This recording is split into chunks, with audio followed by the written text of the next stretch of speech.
Assalamualaikum dan salam sejahtera. Bersua kembali dalam 2030 bersama-sama saya, Dr. Jeniri Amir.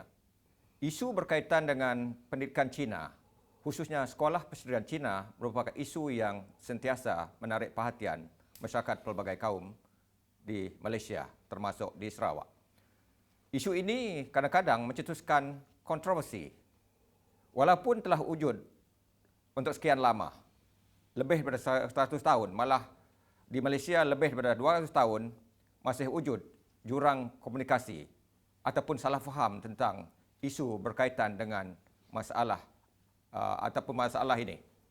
Jadi untuk memperkatakan isu ini dengan lebih mendalam, lebih lanjut lagi, bersama-sama kita di kali ini ialah Dato Richard Wee.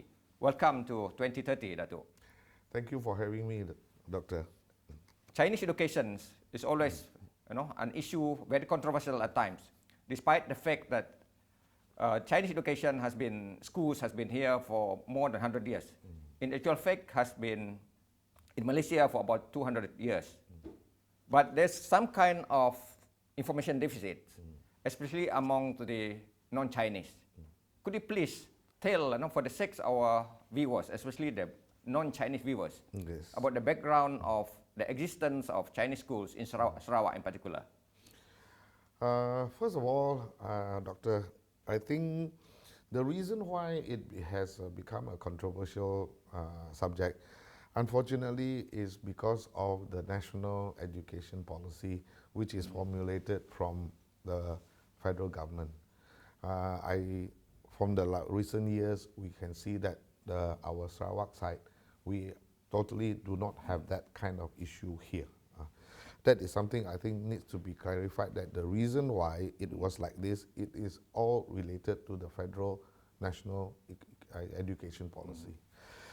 Now, coming back to the issue of the Chinese education, it can be traced back, for Sarawak's case, it can be traced back to even the Raja era, the Raja Brooke era, whereby all these schools are all started by the Chinese community, actually started by the Chinese associations. They started the primary school first, and then trying to educate their own. Which area members. was that first established? In Kuching and Cebu are the primary starters of this. But I think Kuching will be the first one, because the settlers were the first one here. And you will find that the first primary school that started here is actually started by, it actually is not a school, it's like a tuition center. Okay. It started like that. So if I'm not wrong, the first tuition center to that, or private kind of learning center, is by the Cantonese Association. And the Hokkien Association started the Hokkien School, which is currently the Zhonghua Primary School #1 now. And the Hakka Association have their own school and all that. So it went on primarily because of the fact that they wanted to try to propagate and try to teach the members, the children, the next generation, mother tongue, and also the kind culture? of value and the moral and the culture, the Confucius studies, and all that kind of teaching that was inculcated inside the school. And it went on from the Raja time, and then after that, the war came. And after the war, then becomes a British colony, And when that happened, after the war, all the other associations was having difficulty trying to continue to maintain that kind of financial support. So they decided to come and merge everything together. That's why you have Zhonghua Primary School #1 to #6. So many, 1 to 6. So these are the various associations. They all came together. #1 is Hokkien Association, and then number 4 is the Hakka. Oh, I see. All these based on the various different clans. Yeah, it all started, but they decided to all come together, and all the association become the committee member, like under one umbrella. So after that, it developed from the primary school, they developed into a secondary school to continue the syllabus. But I think it was in 1962 which the that become the watershed moment for the Chinese Why education. is that so? I think it was during the colonial days before the independence that they decided to say that the government put a new education act saying that they must follow their syllabus, meaning that they will be teaching in English medium. Otherwise, if you do not follow the system, they will not be added. So there was a crucial moment whereby some of the schools decided to be part of the added scheme, where a lot of the other associations made their decision to say that they want to continue with their mother tongue teaching, meaning Mandarin medium. So they decided to say that they will stay out. And when they decided to stay out, they lose the financial aid. They have to be independent. Hence the term called independent school. Independent schools, yeah. So I think up to today, we have in Sarawak 14 independent schools. 14, 1-4 throughout Sarawak. And then Because mostly, where do you find these independent schools? in Kuching we have 5, in Cebu we have 5, in Bintulu we have 1, Miri we have 2, Serike we have 1. So in total 14. And but for primary school we have 222. But the primary school, they are within the aided scheme. Despite all the challenges, the Chinese parents or the Chinese community still support this independent school. What are the salient or the main reason why the Chinese community support the development of the Chinese schools in Sarawak? I think the first reason is being that I think they would like their children to learn Mandarin as a mother tongue, and that was the main thrust of why it can survive over these years. But in the recent year, there is a certain changes because I think reality of life. China has become a superpower, and then Mandarin together have become more important if you want to do business in China and all that sort of thing. So the parents finds that it is important for the future generation. Okay, Dato Richard, it's very becoming more interesting. We dwell on this after a short break.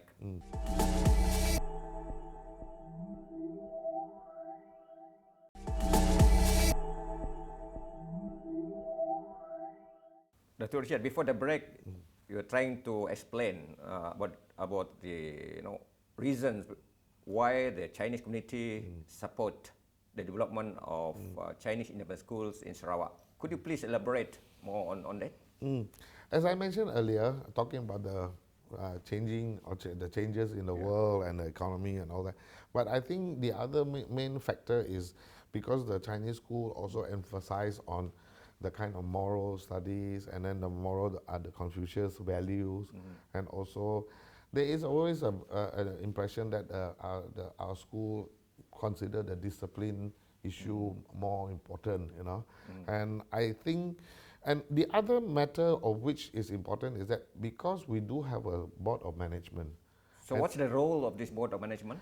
The role of they monitor, they supervise the school how it was run, and also they look at all the infrastructure and also the teaching materials of which is needed to be upgraded. So this is something of which makes the difference between a government school which they depend on government and the principal, and sometimes they don't get the funding. So who basically formulate the syllabus for the school? We follow the UEC syllabus, which is actually a national syllabus that started in 1976, and we have been following that all the time. But there is also an impression that our bahasa is also weak. It's true that there's criticism. Actual facts, the mastery of national language, bahasa Melayu, bahasa Malaysia is weak. What's your comment about that? Yeah, personally, I have nothing to defend. I think in terms of comparing the standards and for the Bahasa Malaysia, we are definitely not as high at par with a national school. But because we emphasize on 3 languages, we So, number one? Mandarin, Bahasa, English. How many hours are allocated for Malay or Bahasa Malaysia? We actually get our students to also take SPM exams. So they actually have to follow the SPM syllabus too. Anything that they cannot be taught during the normal class, we will have the tuition to try to keep them. So I believe you have different strategies or approaches to address this issue in order to improve the level of Bahasa Melayu or Malay language among the Chinese student in these independent schools. We do, Doctor, we do. In fact, our strength and our selling point for our school is that when you actually graduate from our independent school, you will get 2 certificates. Okay. One is the UEC, but the other one is SPM. So, this is our selling point in the sense that you get 2 certificates for the same number of years that you study. Yeah. But whereas if you go to other schools, you will not be able to get the UEC. But now the UEC is currently now recognized by Sarawak government, but unfortunately is still not recognized by federal. But when you go overseas, Australia, New Zealand, UK, Taiwan, China, all recognized. What's the uniqueness about this UEC that we're talking about and all this while? I think they understand the value of UEC being that the standard of Mandarin, the standard of English is quite similar to the SPM, although our standard for Bahasa is not as strong, but the other maths and science are our strong point. And those are the subjects of which they're being recognized by the Taiwan top-notch university, even the Chinese one. And that's why I say they are all over about more than 1,000 universities who recognize. But Sarawak has given recognition to this UEC. Yes, I think that was a very, very bold decision by the state government during the late Tok Nan's time when we made our presentation to him saying that we asked for financial help. What's the significant or the implication? What's the meaning of this recognition to the Chinese community? Number one is you recognize the standard. Number two, the state government's recognition allows our students who graduated from our school be able to join the Sarawak civil service. Yeah. And that is a significant turning point to us as at least we are able to try to be the same as SPM holder, although we are still restricted to go into the federal post. Apart from funding, which we're going to discuss later on, what are the challenges faced by Chinese independent school in Sarawak in particular? As you know, because we are not in the mainstream of the national education policy, one of the major challenges is the source of supply of teachers. And whereas in the national school, you have the teachers training colleges to train them. And whereas in our case, we would not be able to try to piggyback on that kind of source of supply of teachers. That's why from our side, we have to devise our own scheme. We have to work with outside university to try to provide the teacher training courses, whether it is long courses or short courses, and we provide the current teachers for the training during holiday. And these are always being the kind of challenges of which we try to upgrade our standard of our teachers. Apart from the funding side. You keep on, self-improvement and so on. Yes. So, how many schools, by the way, the independent school do we have in Sarawak, by the way? We have 14. So we do have an umbrella body. We call it the Federation of the Board of Chinese. Primary school, how many schools do we have? 222. 200 in terms of student numbers? Oh, I think the student number, is about 200,000 all over Sarawak. But in our case, we don't have that issue for the primary school because it is aided. the teachers are all taken care by the education department.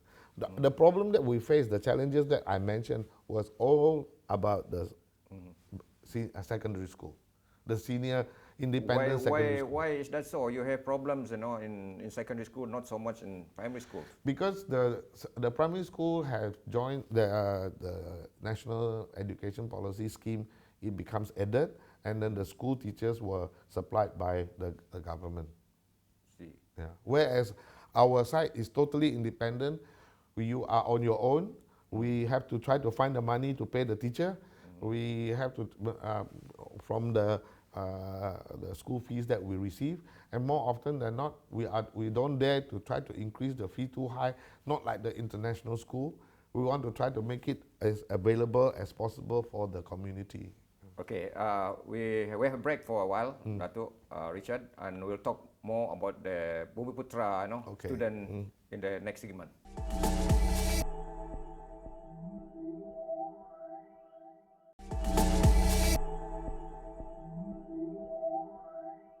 Anda sedang menonton 2030.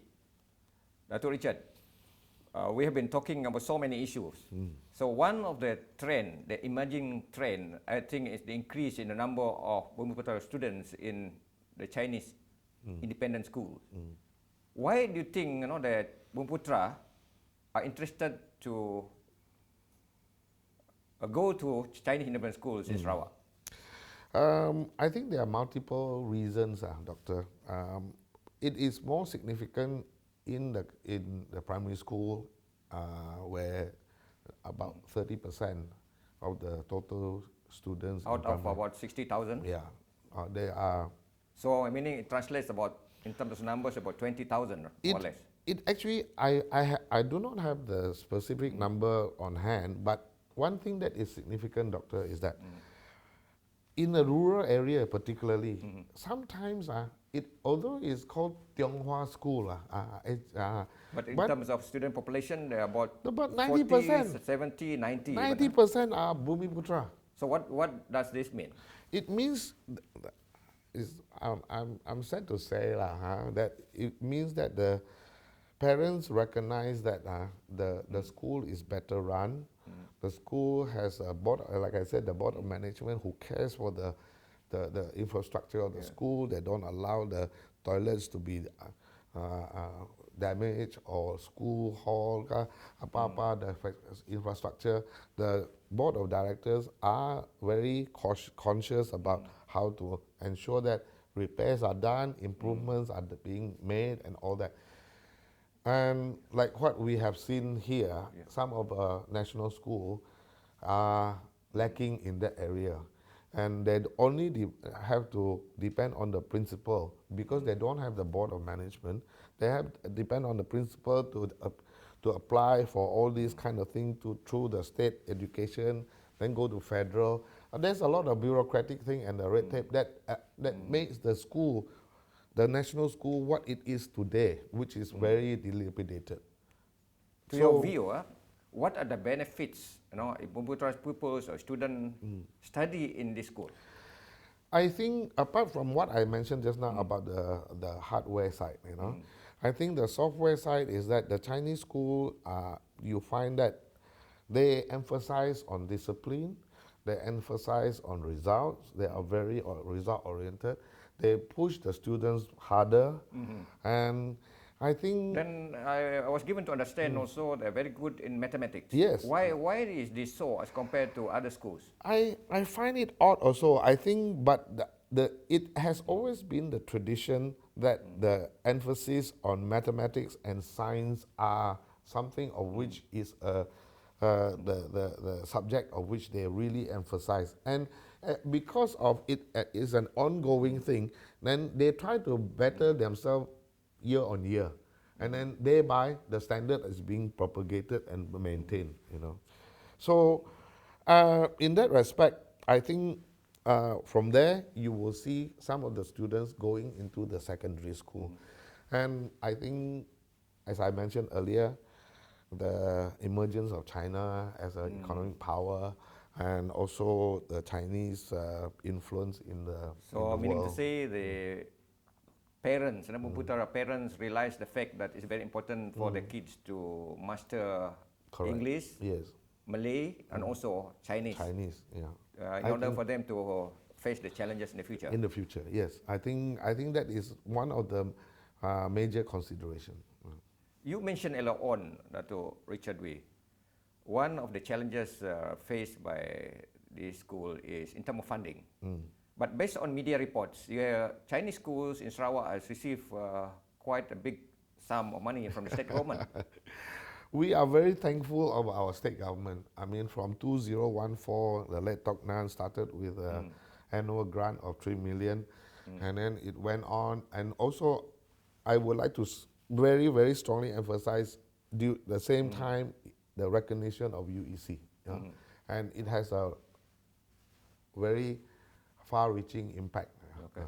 But in terms of funding, it started by him in 2014, and even the current... And recently you received 10 10 million, right? Yeah. I think we were very thankful of the state government started by Tok Nan, and now under our current CM, Abang Jo, who has agreed to increase the funding from 3 million, 1 million every year up to this 2021. It reaches the... What's the response from the Chinese community, on these issues, grants from government and so on? How do they react to this support from the government? I think as far as the Chinese community is concerned in this regard, I have only hear praises. I have only hear appreciation. And in fact, apart from our own local community, the Chinese community, who has expressed their appreciation and they are very thankful of our state government, we actually have made our Semenanjung friend very envious.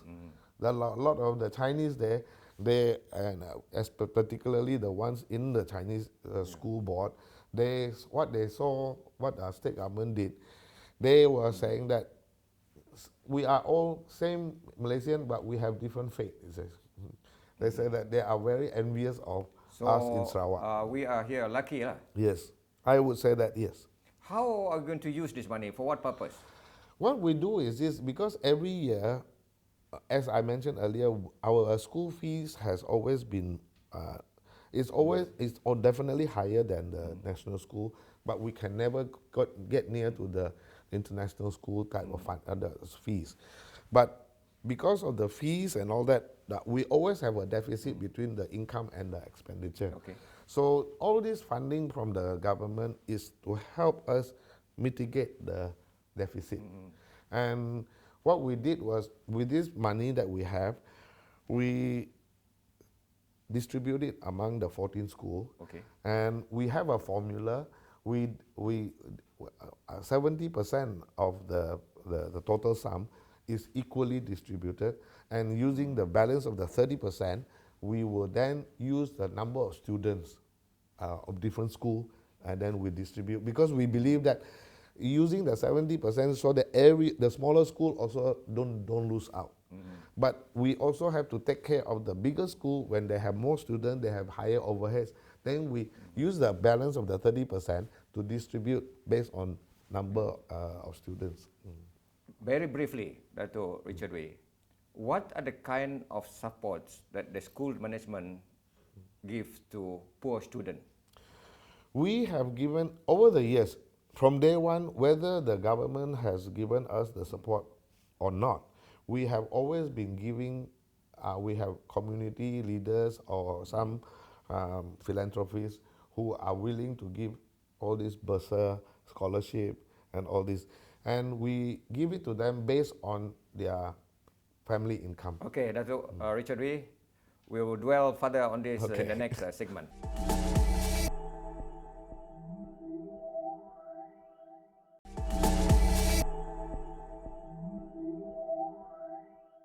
Welcome back to 2030. We are going to talk about the way forward for the Chinese independent schools in Sarawak. Dato Richard, there are certain quarters in this country who want to adopt or adhere to one language, one culture, one system. They want this vernacular school to be abolished. What's your comment on this? I think it is, to me, a very short-sighted way of viewing Malaysia.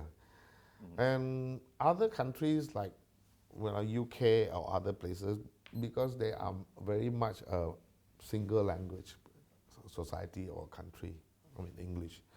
Whereas in Malaysia, we are multiracial, multilingual, and all that. So I think that is the kind of strength that Malaysia was built upon. So I think we should allow different languages, different stream of school to be set up so that the people have a choice. Now, it is very simple, Doctor. The market forces can determine this kind of thing. If there is no demand for such a stream. Basic economic principle, yes. supply and demand. Yes, if you do not have that kind of demand, they would not be able to sustain. They will close down. But for the fact that they are willing to do all this, let it be. I think this is our strength in diversity. So you strongly believe that this school is still going to be relevant in the future? Of course, yes. So what's the way forward? What kind of reforms do we need, to ensure that Chinese independent schools are going to be relevant? I think, like in many educational fields and in other sectors, we must embrace technology. And all schools are trying their best to try to see whether they can have better tools to teach students. They have more efficient way of teaching. So from our side, we cannot comment on whether others are doing so or not, but we certainly, on our side, we are putting a very heavy emphasis on technology and information kind IT side, And we, in all our school now, every classroom, we have TV and interactive screen. We ask the teachers to try to prepare their teaching through the computer. And the next thing that we are going to be aggressively pursuing is the Google Classroom, online teaching, which is becoming very significant. The new normal. The new normal because of the pandemic. But there are challenges there too, as to whether what's the challenges now, especially during the pandemic, faced by these schools? Yeah, we during the MCO, when the school are not able to resume, we insist that all classes resume. The teachers do the online teaching, and they will have to prepare their teaching material through online. But the teacher side, we all need to try to provide further training because of the. What's the kind of training that you give to teachers during this challenging time? To ensure the IT department will have to ensure that what the teacher face in trying to get their material into the software so that the student can share. But the other challenges is that which we hear the feedback from the teachers is that they are unable to try to ascertain whether the student may have signed in, but they may not be there. That kind of control and discipline. But we are working on that kind of area to see how do we fine tune this kind of thing. But definitely, this is the way going forward. Okay. Apart from local student, is there any plan? I believe there are international students too. Is there any plan or strategies to attract international students to attend this school? What we have, funny enough that the doctor you asked, at this currently we have also a low percentage of international students. There are students from Korea, there are students from China, there are students from West Semenanjung also come over here. And the Chinese students who come over here and study are primarily because of the fact that there are many Chinese companies who are already having operations here, and they have their children, and also they have also introduced to some of their friends from China to come over here. We do have, but it's a lower percentage. But at this present moment, we still continue to emphasize local students. the way forward for Chinese independent school in Sarawak, apart from what you mentioned just now, what are any particular strategies to ensure that we can keep on increasing, improving the schools? The school has a limited space for students. I think all our school, each and individual school have their limit of their space. I think we also, all the time we have during the meeting, take for instance, one school may have a maximum of maybe 2,000. The other smaller school may have a maximum of 500. So when they get to this saturation point, they cannot increase anymore. And there's no choice, because unless you move to another place, bigger area, that can be costly. But with that, whatever facilities we have, we are restricted to the saturation point. But when we reach that level, we will always have entrance exam. But you're also facing problems of some schools. You close down some schools. What's the reason behind this? And how do you address this problem? The school that, in the secondary school side, we have not experienced any school being closed down. But the primary school one, there have been example of what you mentioned. But we also try our best not to close it down, but to relocate. Because certain area, when there is a movement, a migration of the rural folks to the urban area, then the number of people staying there, the residents drop, Okay, Dato Richard Wee, you have about 1.5 minutes. Okay. I would like to ask you, what's your aspiration for Sarawak, especially in terms of Chinese education? I would like to try to make sure that all our school will be a first choice of all the parents. That unless they cannot get in, then they'll look for another alternative. And that is the kind of thing of which I would like to see all the other 14 schools in different towns and cities would be able to achieve that kind of first choice status for the parents. Dato Richard Wee, terima kasih kerana hadir atau tampil dalam 2030. Isu berkaitan dengan pendidikan Cina ataupun sekolah Cina begitu menarik, dan Dato Richard Wee sebagai seorang aktivis yang terkenal di Sarawak dalam usaha untuk meningkatkan kualiti pendidikan Cina di Sarawak telah mengupas pelbagai perkara berkaitan dengan isu ini. Jadi beliau percaya bahawa sekolah Persendirian Cina akan terus kekal untuk beratus-ratus tahun yang akan datang, untuk masa depan, kerana ia mainkan peranan yang penting bukan saja untuk mencungkil potensi ataupun bakat dalam kalangan generasi muda, tetapi juga mainkan peranan untuk membina negara bangsa yang maju dari pelbagai segi. Dengan itu, sekian saja. Jumpa lagi dalam 2030 minggu depan.